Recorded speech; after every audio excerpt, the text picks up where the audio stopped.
Ұстаз Кезет арнасының келесі шығарылымы етістік және оның түрлеріне арналмақшы. Етістік заттың іс-әрекетін, қимылын білдіреді. Мысалы, жазды, жүрді, отырды және тағы басқалар.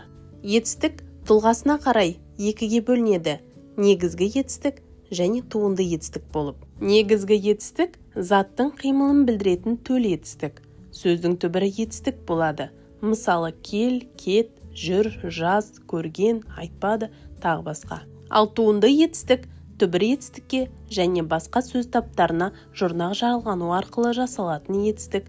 Мысалы, ойла, есепте, сана, күлімсіре, жауын, көгер, тағы басқа. Құрамына қарай етістіктер екіге бөлінеді: дара және күрделі етістік болып. Дара етістік бір ғана түбірден, негізгі немесе туынды түбірден тұрады.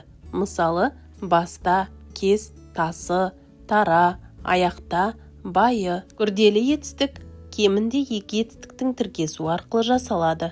Мысалы, алып кел, шөлдеп кеттім, жазып отыр, уәде берді және тағы басқа сөздер. Етістіктер мағынасына қарай салт етістік және сабақты етістік болып бөлінеді. Салт етістік өзінің алдынан табыс септігіндегі сөзді қажет етпейтін етістік.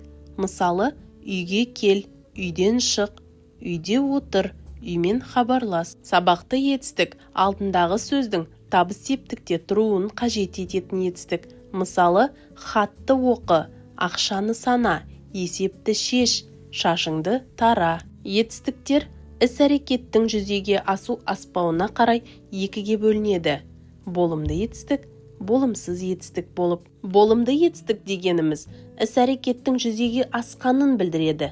Мысалы, алды, жаздыр, өшірді. Ал болымсыз етістікке келетін болсақ, ол іс-әрекеттің болмауын, жүзеге аспауын білдіреді.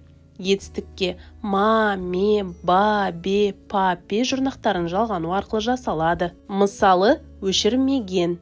Екінші нұсқасында етістік пен жоқ, емес сөздерінің тіркесу арқылы жасалады. Мысалы, өшірген жоқ, өшірген емес. Бүгінгі етістіктің түрлері және етістік туралы ақпаратымызға лүпіл қалдырып, пікір жаза отырыңыз. Ұнаған болса арнамызға жазылуды ұмытпаңыз.